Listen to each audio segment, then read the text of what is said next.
Alright, Chapter 6. Johnny gagged, and I almost dropped my hot fudge sundae. Cherry, we both said at the same time. The Soch? Yeah, Dally said. She came over to the vacant lot the night Two-Bit was jumped. Shepard and some of his outfit and us were hanging around there when she drives up in her little old Stingray. That took a lot of nerve.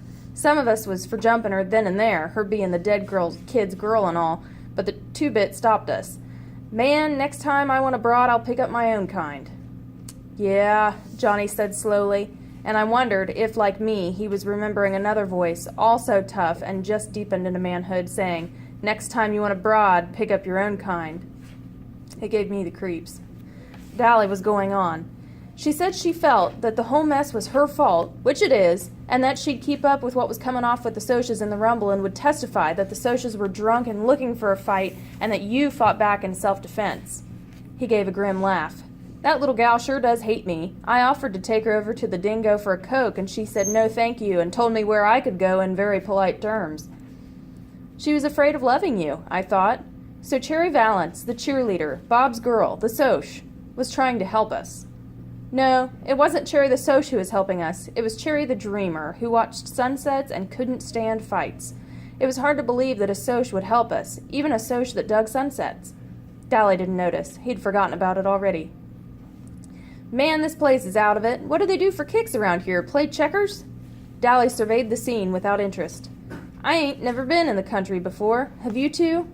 Johnny shook his head, but I said, Dad used to take us all hunting. I've been in the country before. How'd you know about the church? I got a cousin that lives around here somewheres. Tipped me off that it'd make a tough hideout in case of something. Hey, Pony Boy, I heard you was the best shot in the family. Yeah, I said. Derry always got the most ducks, though. Him and Dad. Soda and I goofed around too much. Scared most of our game away. I couldn't tell Dally that I hated to shoot things. He'd think I was soft. That was a good idea. I mean, cutting your hair and bleaching it. They printed your descriptions in the paper, but you sure wouldn't fit 'em now. Johnny had been quietly finishing his 5th barbecue sandwich, but now he announced, We're going back and turn ourselves in. It was Dally's turn to gag. Then he swore a while. Then he turned to Johnny and demanded, What? I said we're going back and turn ourselves in, Johnny repeated in a quiet voice. I was surprised, but not shocked. I'd thought about turning ourselves in lots of times, but apparently the whole idea was a jolt to Dallas. I got a good chance of being let off easy, Johnny said desperately, and I didn't know if it was Dally he was trying to convince or himself. I ain't got no record with the fuzz, and it was self-defense. Pony Boy and Cherry can testify to that, and I don't aim to stay in that church all my life. That was quite a speech for Johnny. His big black eyes grew bigger than ever at the thought of going to the police station, for Johnny had a deathly fear of cops, but he went on. We won't tell that you helped us, Dally, and we'll give you back the gun and what's left of the money and say we hitchhiked back so you won't get into trouble, okay? Dally was chewing the corner of his ID card, which gave his age as 21 so he could buy liquor. You sure you want to go back? Us greasers get it worse than anyone else. Johnny nodded. I'm sure. It ain't fair for Pony Boy to have to stay up in that church with Derry and Soda worrying about him all the time. I don't guess... He swallowed and tried not to look eager. I don't guess my parents are worried about me or anything. The boys are worried, Dally said in a matter-of-fact voice. Two-Bit was going to Texas to hunt for you. My parents, Johnny repeated doggedly. Did they ask about me? No, snapped Dally. They didn't. Blast it, Johnny, what do they matter? Shoot, my old man don't give a hang whether I'm in jail or dead in a car wreck or drunk in the gutter. That don't bother me none. Johnny didn't say anything, but he stared at the dashboard with such hurt bewilderment that I could have bawled. Dally cussed under his breath and nearly tore the transmission off the T-Bird as we roared out of the Dairy Queen. I felt sorry for Dally. He meant it when he said he didn't care about his parents. But he and the rest of the gang knew Johnny cared and did everything they could to make it up to him. I don't know what it was about Johnny. Maybe that lost puppy look and those big scared eyes were what made everyone his big brother. But they couldn't, no matter how hard they tried, take the place of his parents. I thought about it for a minute. Derry and Soda Pop were my brothers, and I loved both of them, even if Derry did scare me. But not even Soda could take Mom and Dad's place. And they were my real brothers, not just sort of adopted ones. No wonder Johnny was hurt because his parents didn't want him. Dally could take it. Dally was of the breed that could take anything because he was hard and tough, and when he wasn't, he could turn hard and tough. Johnny was a good fighter and could play it cool, but he was sensitive, and that isn't a good way to be when you're a greaser. "Blast it, Johnny," Dally growled as we flew along the red road. "Why didn't you think of turning yourself in 5 days ago? It would have saved a lot of trouble." "I was scared," Johnny said with conviction. "I still am." He ran his finger down one of his short black sideburns. "I guess we ruined our hair for nothing, pony boy." "I guess so. I was glad we were going back. I was sick of that church. I didn't care if I was bald." Dally was scowling, and from long and painful experience I knew better than to talk to him when his eyes were blazing like that. I'd likely as not get clobbered over the head. That had happened before, just as it had happened to all the gang at one time or another. We rarely fought among ourselves. Derry was the unofficial leader, since he kept his head best. Soda and Steve had been best friends since grade school and never fought, and Two-Bit was just too lazy to argue with anyone. Johnny kept his mouth shut too much to get into arguments, and nobody ever fought with Johnny. I kept my mouth shut too. But Dally was a different matter. If something beefed him, he didn't keep quiet about it, and if you rubbed him the wrong way, look out. Not even Derry wanted to tangle with him. He was dangerous. Johnny just sat there and stared at his feet. He hated for any one of us to be mad at him. He looked awful sad. Dally glanced at him out of the corner of his eye. I looked out the window. "Johnny," Dally said in a pleading high voice, using a tone I'd never heard from him before. "Johnny, I ain't mad at you. I just don't want you to get hurt. You don't know what a few months in jail can do to you." "I'll blast it, Johnny." He pushed his white blonde hair back out of his eyes. "You get hardened in jail. I don't want that to happen to you, like it happened to me." I kept staring out the window at the rapidly passing scenery, but I felt my eyes getting round. Dally never talked like that. Never. Dally didn't give a Yankee dime about anyone but himself, and he was cold and hard and mean. He never talked about his past or being in jail that way. If he talked about it at all, it was to brag. And I suddenly thought of Dally, in jail at the age of 10. Dally, growing up in the streets. "Would you rather have me living in hideouts for the rest of my life, always on the run?" Johnny asked seriously. If Dally had said yes, Johnny would have gone back to the church without hesitation. He figured Dally knew more than he did, and Dally's word was law. But he never heard Dally's answer, for we had reached the top of Jay Mountain, and Dally suddenly slammed on the brakes and stared. "Oh, glory," he whispered. "The church was on fire!" "Let's go see what the deal is," I said, hopping out. "What for?" Dally sounded irritated. "Get back in here before I beat your head in." I knew Dally would have to park the car and catch me before he could carry out his threat, and Johnny was already out and following me, so I figured I was safe. We could hear him cussing us out, but he wasn't mad enough to come after us. There was a crowd at the front of the church, mostly little kids, and I wondered how they'd gotten there so quickly. I tapped the nearest grown-up. "What's going on?"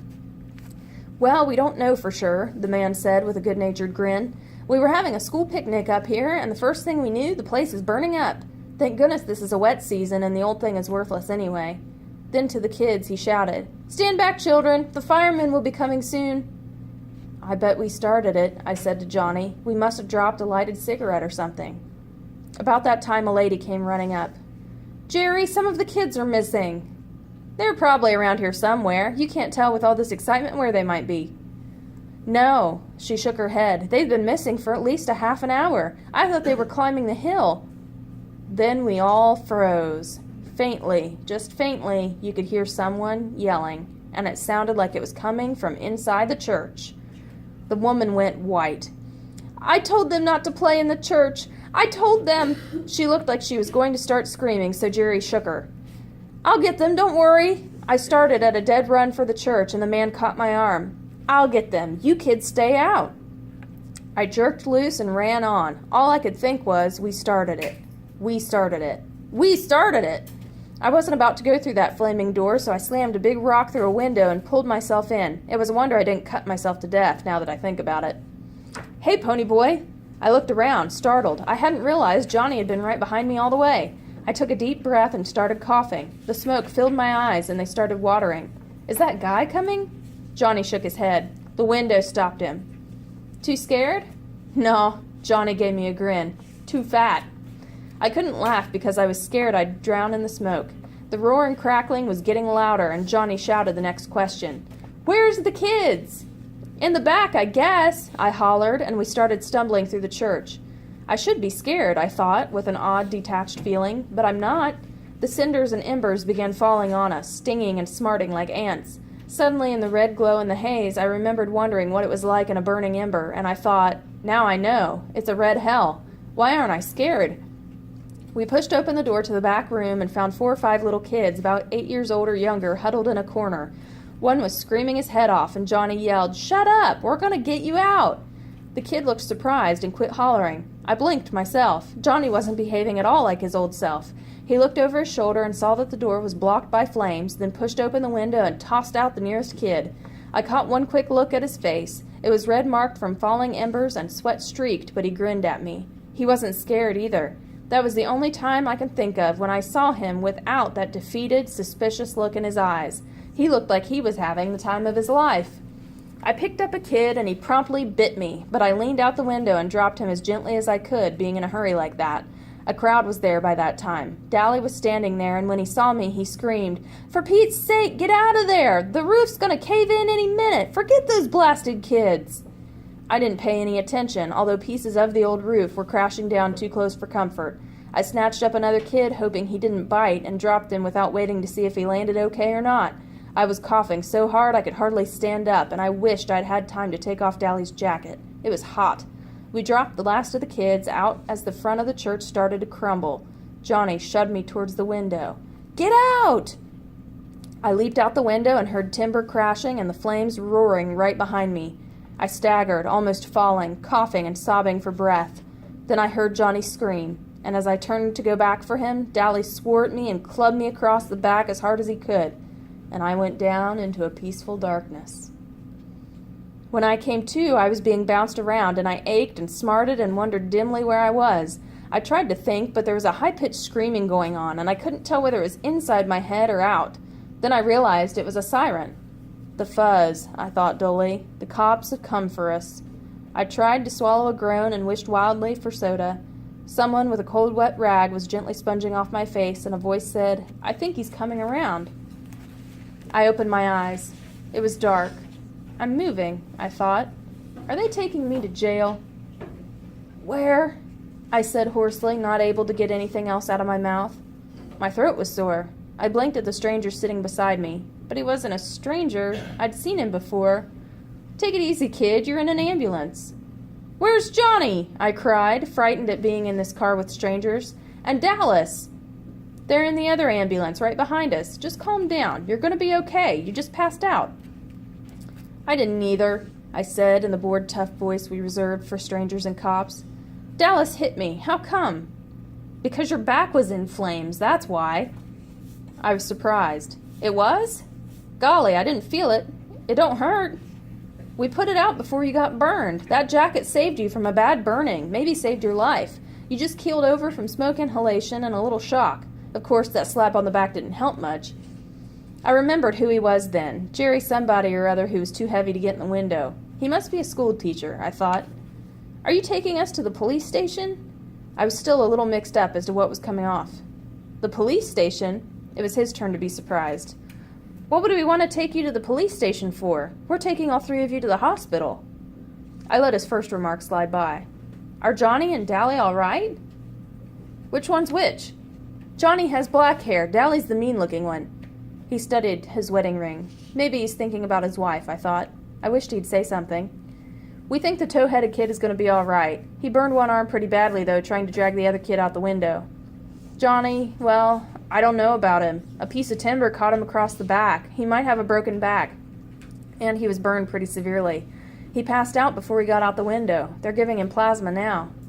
He must have seen the look on my face, because he hurriedly changed the subject. "I swear, you 3 are the bravest kids I've seen in a long time. First you and the black-haired kid climbing in that window, and then the tough-looking kid going back in to save him. Mrs. O'Brien and I think you were sent straight from heaven. Or are you just professional heroes or something?" Sent from heaven? Had he gotten a good look at Dallas? "No, we're greasers," I said. I was too worried and scared to appreciate the fact that he was trying to be funny. "You're what?" "Greasers, you know, like hoods, JDs. Johnny is wanted for murder and Dallas has a record with the fuzz a mile long." "Are you kidding me?" Jerry stared at me as if he thought I was still in shock or something. "I am not. Take me to town and you'll find out pretty quick." We're taking you to a hospital there anyway. The address card in your billfold said that was where you lived. Your name's really Ponyboy? Yeah, even on my birth certificate. And don't bug me about it. I felt weak. Are the little kids okay? Just fine. A little frightened, maybe. There were some short explosions right after you all got out. Sounded just exactly like gunfire. Gunfire. There went our gun. And Gone with the Wind. Were we sent from heaven? I started to laugh weakly. I guess that guy knew how close to hysterics I really was, for he talked to me in a low, soothing voice all the way to the hospital. I was sitting in the waiting room, waiting to hear how Dally and Johnny were. I'd been checked over, and except for a few burns and a big bruise across my back, I was all right. I had watched them bring Dally and Johnny in on stretchers. Dally's eyes were closed, but when I spoke, he had tried to grin and had told me that if I ever did a stupid thing like that again, he'd beat the tar out of me.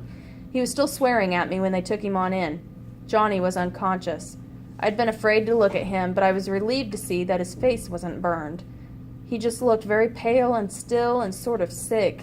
I would have cried at the sight of him, so still, except I couldn't in front of people. Jerry Wood had stayed with me all the time. He kept thanking me for getting the kids out.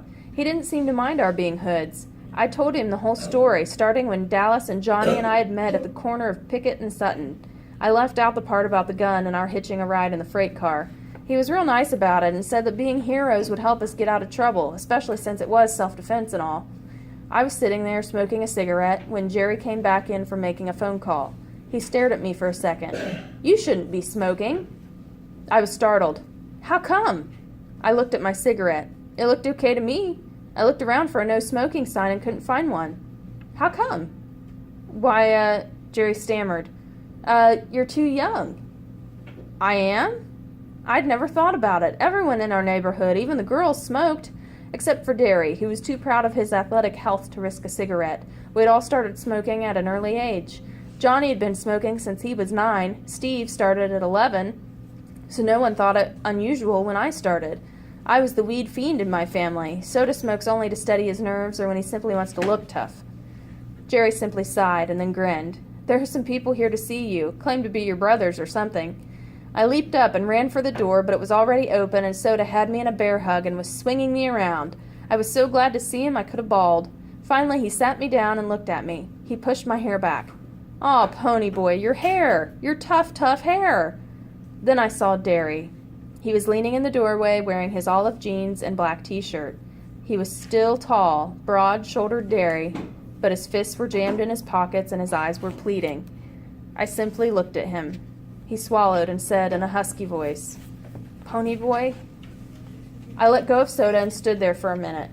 Derry didn't like me. He had driven me away that night. He had hit me. Derry hollered at me all the time. He didn't give a hang about me. Suddenly I realized, horrified, that Derry was crying. He didn't make a sound, but tears were running down his cheeks. I hadn't seen him cry in years, not even when Mom and Dad had been killed. I remembered the funeral. I had sobbed in spite of myself. Soda had broken down and bawled like a baby, but Derry had only stood there, his fists in his pockets and that look on his face, the same helpless, pleading look that he was wearing now.